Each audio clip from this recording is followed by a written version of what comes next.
먹어보겠습니다.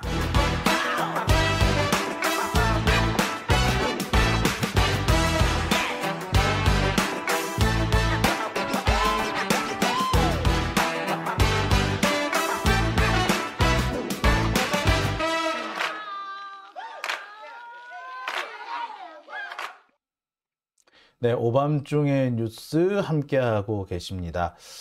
자, 지금 시간이요. 12시 35분을 지나고 있네요. 네. 자, 세 번째 주제는 좀 우울한 주제입니다. OECD 경제 전망 한국만 더 나빠졌다. 무려 마이너스 0.2%포인트를 낮췄다. 참 우울한 전망이죠.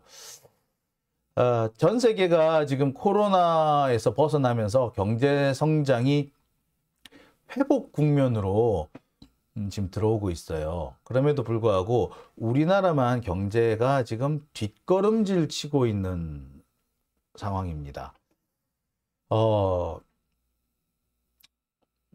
지금 원래 경제 성장률이 지난해 전망치가 2% 이상이었거든요. 2.2 나온 데도 있었고 2.4가 나온 데도 있었는데, 자, 지금은 그것이 어디까지 떨어졌느냐 하면은 1.6%까지 떨어졌고요.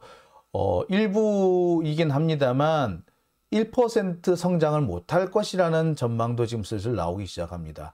지금 같은 추세로 전망치가 떨어진다면 올 하반기쯤 되면 더 나빠지지 않겠느냐라는 얘기가 있거든요. 자, 그래서 오늘 제가 준비한 세 번째 주제, OECD 경제 전망 한국만 더 나빠졌다입니다. 자, 요걸 한번 보겠습니다.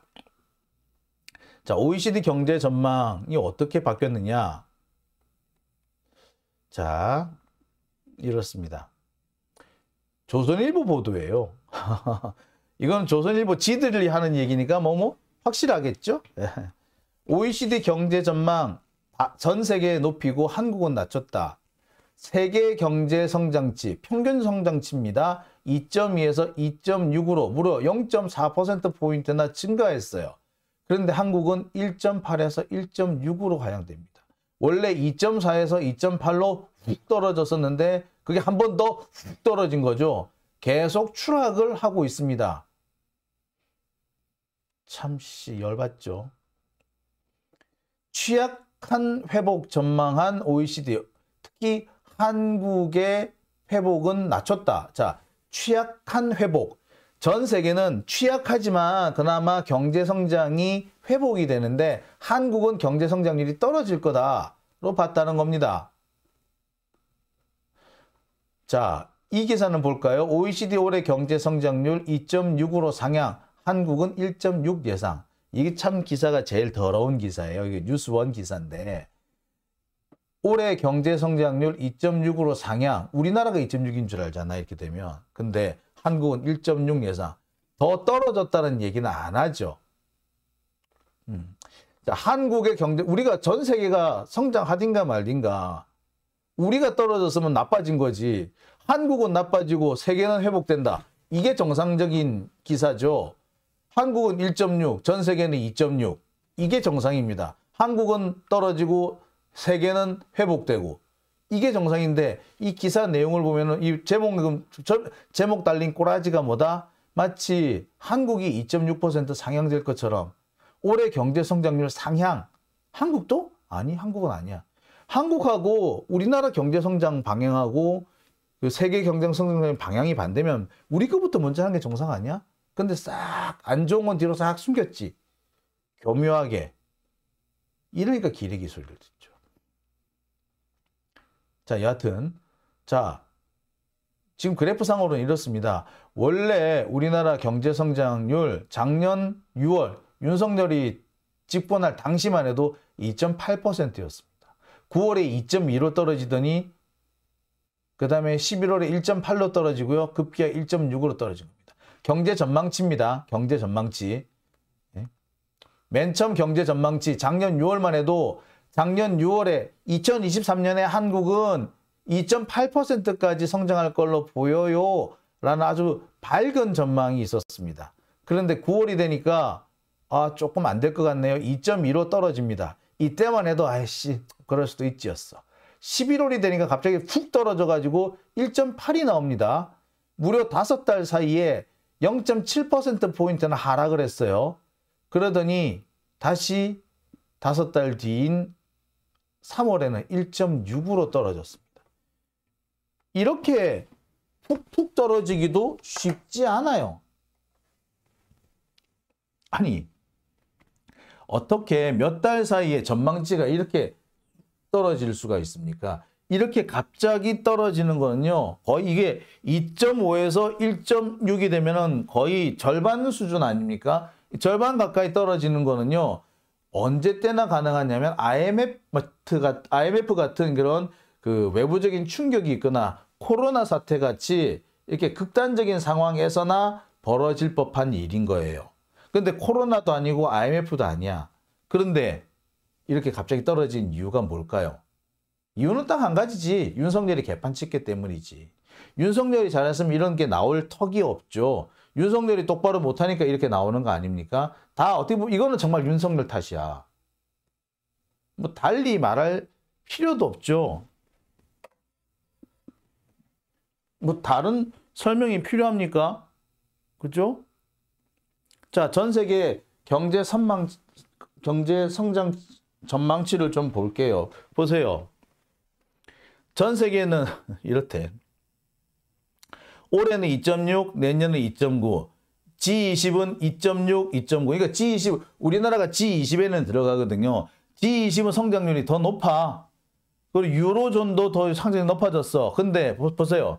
우리만 나빠. 우리만 나빠. 일본이 조금 더 우리보다 좀 더 나쁘네. 하여튼 계속 나빠집니다. 물가 상승률 참 진짜 아우 짜증나. 거의 러시아급이죠. 자, 전 세계 경제 전망치는 0.4%포인트가 올랐어요.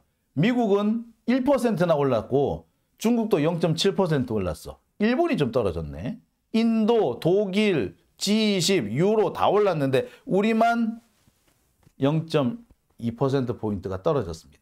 작년을 기준으로 하면 이 하락폭은 더 커요. 작년에는 2.6%였다니까 거의 절반으로 떨어졌어요. 이거 왜 이럴까요? 떨어지기 시작한 시점 아까도 제가 보여드렸습니다만 언제부터? 딱 윤석열 집권한 이후부터 윤석열 정부 출범한 이후부터 가파르게 떨어지기 시작해요. 아니 이렇게 되면은 이쯤 되면은 윤석열 때문이다라고 말 안 하겠습니까? 누가 보더라도 윤석열 때문이잖아 이거는. 예? 자 만약에 이게 문재인 정부에서 이런 일이 생겼다고 생각해 보세요. 뭐라 그랬겠습니까? 모든 거는 문재인 때문이라고 안 했겠습니까? 예? 자 그런데 지금 윤석열 정권 하는 짓거리를 보세요. 딱 이런 시점에 맞춰가지고 갑자기 노무현 대통령까지 물고 들어오죠. 이재명, 문재인 물고 늘어지다가 안 되니까 이제 노무현 대통령까지 물고 늘어집니다. 북한 물고 늘어졌다가 안 되고 이재명 물고 늘어졌는데 그것도 안 되고 노조 두들겨 팼는데 그것도 안 되고 그러니까 결국에 뭐까지 갔다? 노무현 대통령까지 물고 늘어진 겁니다. 이게 검찰 정권의 본질입니다. 자기 자신한테 불리한 일이 생기면 좀 잘해보겠다고 잘해보려고 노력하기는커녕 뭔가 국민의 눈과 시선을 다른 데로 돌리기 위한 이벤트를 만드는 그런 짓을 하고 있는 게 이게 검사들 짓거리야. 이게 검사 새끼들이야. 검사 새끼들이 대한민국에서 사라져야 될 이유예요. 검찰청 없애버려야 돼. 이런 것들은 없는 게 나아. 그래도 검사가 없으면 되나요? 아니요. 미국하고 영국은요. 20세기 초까지 검사가 없었어요. 솔직히 말하자면. 그 누가 했어요? 그걸 대신한 사람이 치안판사였어요. 치안판사. 치안판사, 경찰판사. 지금도 어떤 나라들은요. 검사 대신에 치안판사가 대신하는 경우도 있어요. 미국의 몇몇 중에 여전히 남아있고 일부 카운티에도 남아있습니다. 예. 치안판사. 검사가 아니라도 다른 방법 얼마든지 많아요. 그래서 경찰관이 저 얘 잡아왔는데 계속 구금해도 될까요? 아니면 석방해야 될까요? 석방하세요. 대신에 보석금 얼마 내세요? 이렇게 합니다. 얘 도망갔는데 영장 만들어줘. 구속영장 만들어줘요. 얘 영장 만들어줄게. 그거를 검사가 하는 게 아니라 예. 판사가 해요. 치안 판사가 만들어져 있어요. 얼마든지 가능해요. 지금 여러분 보시면, 여러분 CSI, 예? 보셨죠? 미드 중에 CSI 보셨죠? 그 CSI에 보면은, 예, 그 CSI 이렇게, 뭐겁니까? 길반장이나 이런 사람들이 어떻게 합니까? 영장 내줄 판사를 찾죠. 검사를 찾는 게 아니라 영장을 내줄 판사를 찾아요. 왜? 예. 구속영장이고 체포영장이고 경찰이 판사한테 직접 청구를 합니다. 예. 판사는 심지어 이 사람을 구금할 것이냐 말 것이냐. 그러니까 경찰이 현장에서 누군가를 체포해 오잖아. 그럼 체포해 온 사람을 그대로 구금을 할 것인지 아니면 석방해 줄 것인지 그것도 누가 결정을 한다? 판사가 결정을 해. 그러니까 경찰관은 무슨 역할만 한다? 사람을 잡았으면 그 사람을 판사 앞에까지 데리고 가는 게 경찰관의 역할이에요. 우리나라의 검사가 하는 것보다 더 막강한 권한을 갖고 있죠? 검사 없어도 돼. 자, 대한민국 경제를 이꼬라지로 만들고 있는데 얘들 그대로 내비둬야 되겠어요? 자, 상황이 심각합니다.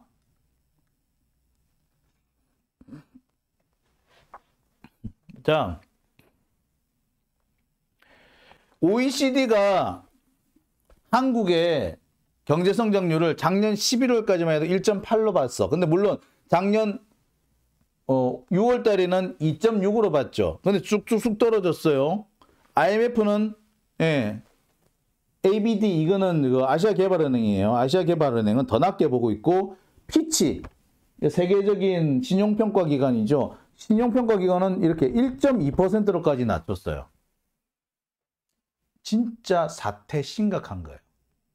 자, 이 사태가 심각한데 지금 언론들은 왜 이렇게 조용할까요? 이게 만약에 문재인 정부였다면 이렇게 조용했을까요? 그럴 턱이 없죠. 이게 윤석열 정부니까 이렇게 시끄러운 거야. 문재인 정부였다면 진짜 지금쯤 난리가 나도 한 100만 번은 났을 거고 장관 갈아치우라는 소리가 어마어마하게 나왔을 거야. 그런데 뭐야? 눈도 깜짝 안 하지. 윤석열은 지금 뭐 하고 있어요? 이인규 시켜가지고 노무현 대통령 물고 늘어지지. 자, 근데 여기서 정말 제가 짚고 넘어가고 싶은 게 제가 이인규 책 나왔을 때 제가 뭐라 그랬어요? 너 자꾸 왜곡하면 가만 안 놔둔다라고 제가 얘기를 했죠. 왜? 바로 그 당시에 검찰 출입 기자였다고. 이인규, 홍만표, 조은석 얘네들이 노무현 대통령을 씹어먹고 있을 때 그 장면을 똑똑히 보았던 사람, 현장에서 똑똑히 보았던 사람이 나라고 거짓말하면 죽여버리겠다고 얘기했죠. 근데 그 자리에 있지도 않았던 자가 마치 자기가 객관적인 것처럼 객관적인 기사를 쓰는 것처럼 지금 SNS에 올리는 사람이 있더라고요. 진보 진영에서 정말 진보 진영에서 그 이름 좀 있다라고 하는 놈들이 제일 큰 문제가 뭐냐면 객관병이라는 거예요. 객관병, 공정병, 객관병. 공정한 척, 객관적인 척 하려고 하는 거야. 그러면 그래 공정한 척, 객관적인 척 해 좋아. 좋은데 진실을 우롱하지는 말아야 될 거 아니에요. 네가 뭐 한다고? 야, 손병관, 네가 뭐 한다고? 나 현장에서 봤어. 주워들은 얘기 가지고 진실, 객관 떠들지 마. 싸가지 없이. 오늘까지는 내가 요 정도로 끝내겠어. 계속 그렇게만 해봐. 죽여버린다 진짜. 솔직히 저 할 말 많은 거예요. 오마이뉴스에 대해서 할 말 많아요. 노무현 대통령 그 고통 받으실 때 제일 야비했던 게 경향신문, 그 다음 야비했던 게 한겨레. 그런데 그보다 더 야비했던 게 오마이뉴스였어요. 지들은 직접 브리핑에도 참여하지 않는 것들 어쩌면 어디서 그렇게 주워들은지 야비한 얘기만 골고루 골라서 쓰고.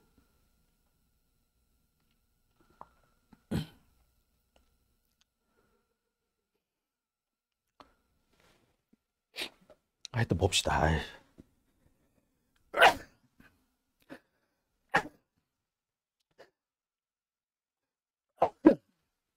기침이 나와서 제가 여기까지만 할게요. 흥분은 여기까지.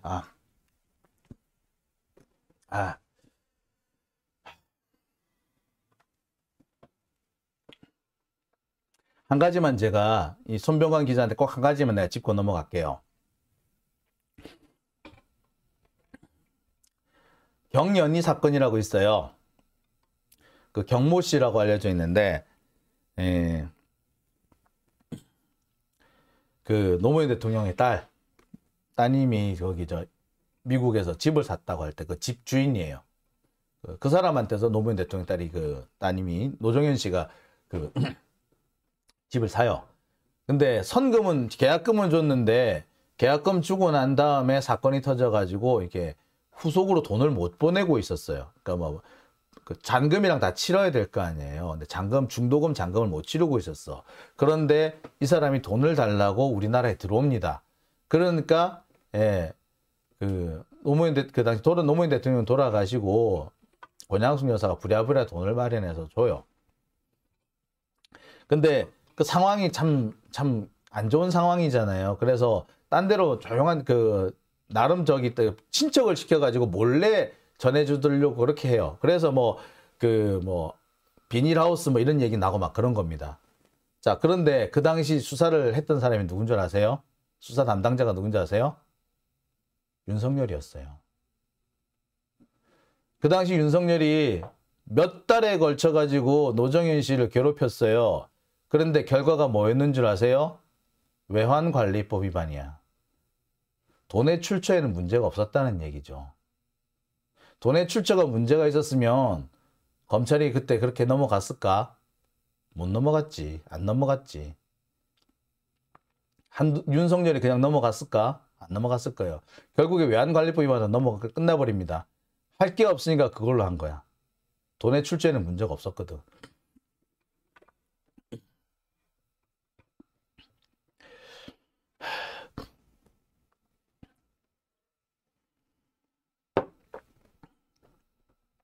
그리고요, 제가 또 한 가지 얘기할 게 있습니다. 박연차가 연철호라는 사람한테 돈을 50억 정도를 줍니다. 연철호라는 사람은 노무현 대통령의 조카 사위 정도쯤 돼요. 하여튼 하여튼 조카야. 하여튼 바로 사위도 아니고 조카 사위인가. 하여튼 조카인가. 하여튼 그래요. 그런데 그 사람한테 박연차가 돈을 줍니다. 아들도 아니고 조카도 아니고 조카 사위. 걔한테 돈을 줬는데 그게 왜 노무현 대통령한테 준 돈이에요? 연철호가 받은 돈이 왜 노무현한테 가? 검찰은 연철호가 받은 돈을 노무현하고 연결시키기 위해서 엄청나게 괴롭힙니다. 그래서 괴롭힌 사람이 누구야? 권양숙 여사가 괴롭힌 거라고. 그러기 위해서 누굴 또 괴롭혔어? 노건평 씨를 괴롭혔고요. 노건평 씨를 괴롭히면서 민 씨라고 민모 씨라고 노건평 씨 부인을 또 괴롭혀요. 아니 내가 이인규한테 물어보고 싶은 게 있어요. 아들이 받은 돈도 곽상도 아들이 받은 50억 곽상도하고 상관없다며. 그죠? 아들이 받은 돈도 피가 섞인 아들이 받은 돈도 연결을 못 시키는데 조카도 아닌 조카 사위가 받은 돈 어떻게 연결시키느냐고. 인규야, 손병관, 진짜 아이씨. 제가 말이 더 험해질 것 같아서 여기까지만 하겠습니다. 지금 이인규가 그 책 들고 나온 거는 이렇게 우리가 거론해 주기를 바라서 나오는 거예요. 제가 왜 알고 있는 내용이 많은데 왜 거론을 안 하느냐. 검사 새끼들의 그 시커먼 속내를 알고 있기 때문에 내가 떠들지 않는 거예요. 손병관 기자 내가 그냥 갖다 발라버리고 싶은데 그런데 내가 참고 있는 이유가 있다고. 그렇게 하면은 검사들의 검은 속내 그런 검은 계략에 내가 말려들기 때문에 그 계략에 안 말려들려고 내가 참고 있는 거라고. 아이씨 진짜. 그런데 아유씨 진짜 참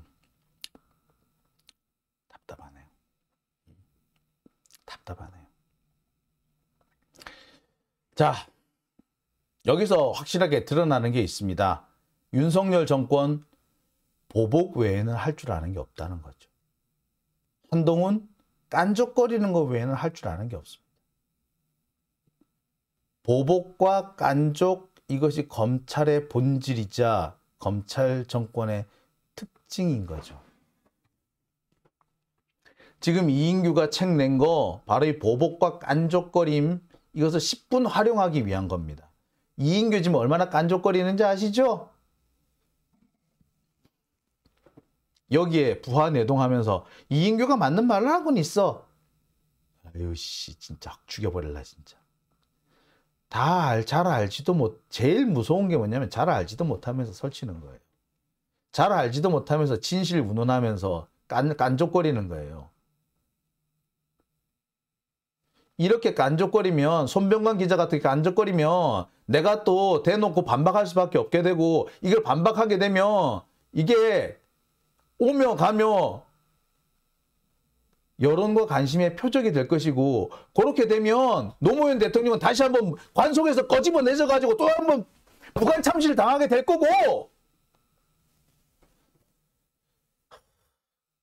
내가 그 상황을 너무나 뻔히 보고 있기 때문에 손병관 기자 개소리하는 걸 참고 있는 거예요. 이인규 개소리하는 거 입 다물고 있는 거예요. 좀 알고 까불라 그래. 클레이님, 더 속 타시겠네요. 속 탑니다. 속에서 천불이 일고 있습니다. 제 눈앞에서 노 대통령 끌려가는 거 봤고요. 노 대통령 돌아가시는 거 봤습니다. 노 대통령 연결식 하는 날 시청 앞에서 얼마나 제가 참담하고 죄송했는지 몰라요. 알고 있는 진실을 그때 제가 깨달은 게 있어요.